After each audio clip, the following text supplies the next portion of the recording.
Now that we know how to create charts, let's go ahead and modify them. For example, let's say I want to resize this chart, make it bigger or smaller. When you select it, you get what are called handles.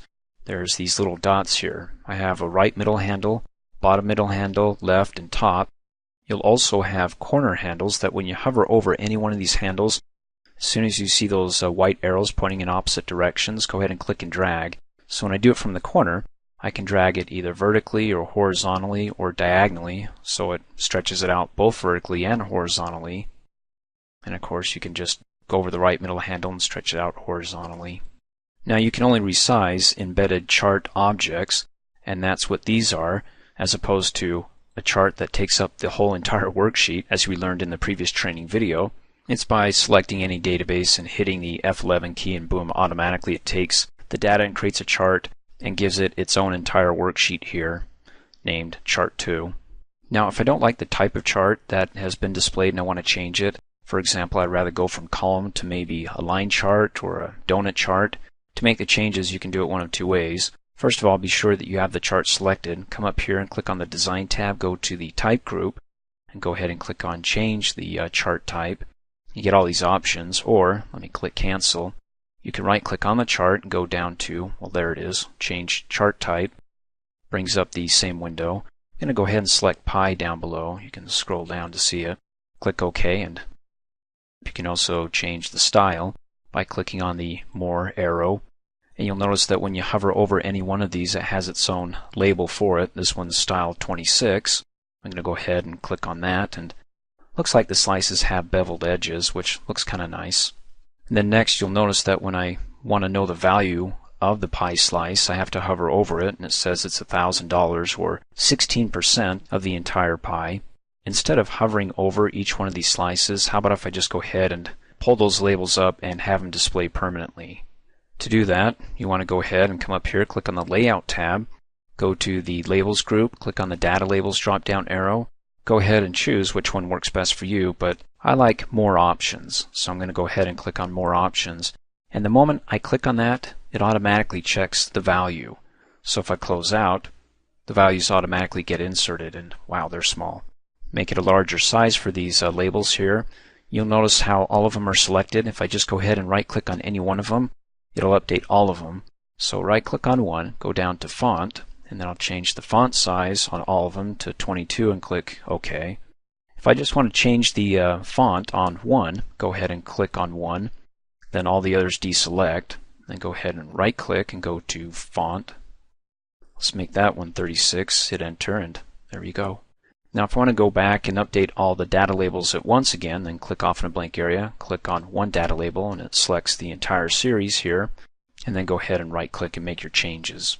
Now if I want more than just the values, or I want percentage instead of values, again, come up here to the Layout tab, to the Labels group, click on Data Labels, go to More Options here, and then if you want to add percentage and get rid of the value and close, there you go. I'm going to undo that because I prefer the values.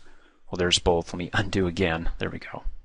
Now, if I don't want this chart taking up an entire worksheet here, but maybe insert it on another worksheet as an embedded chart, you know, one of the smaller charts that we see on sheet 1 that we created in the previous training video, then go ahead and find a blank area, and you can right-click there and go down to Move Chart, or you can come up here on the Design tab and go to the Location group and click on Move Chart as well.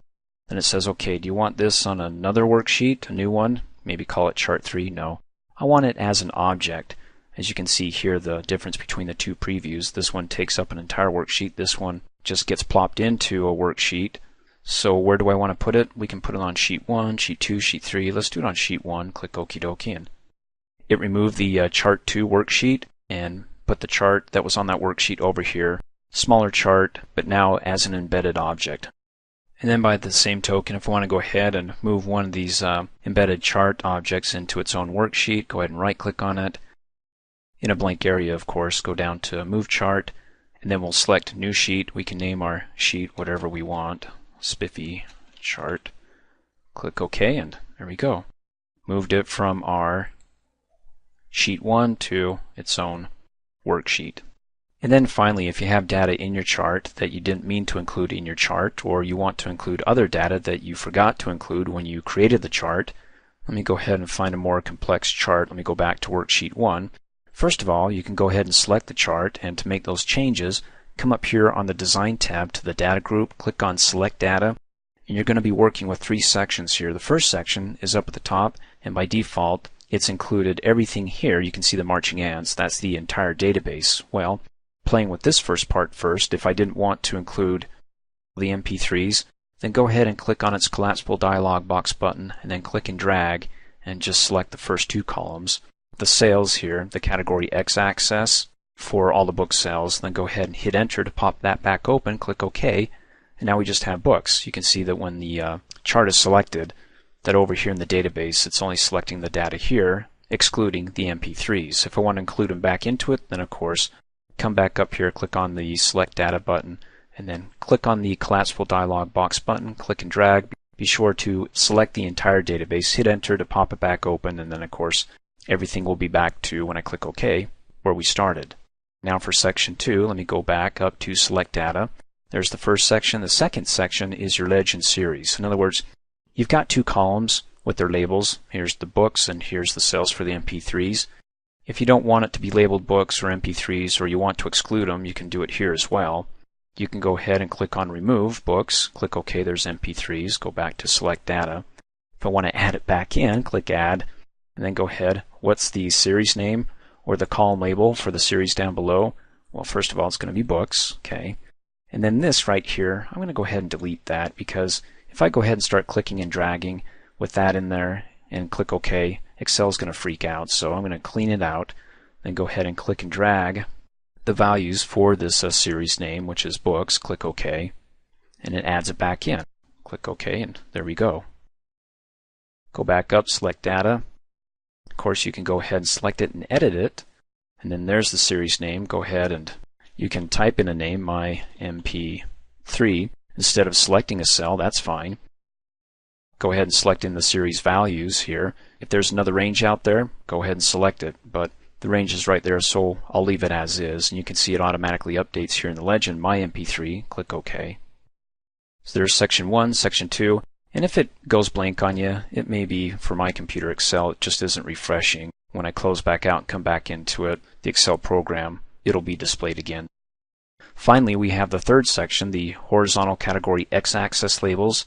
In other words, these labels you see down at the bottom is on the X-axis, and those are the labels for the data for books and MP3. In any case, you can go ahead and click Edit, and it gives you one option. It says, okay, where are the labels for all your data here? Well, it's right there, so I don't really need to mess with it. In any case, click OK again, and I'm good to go. Thanks for watching. Hey, as a quick reminder, if you like my video, please give it a thumbs up. You can also click on me and subscribe to my channel, get notified of the latest videos, and for only $2 a month, you can have access to all my Microsoft Office training videos.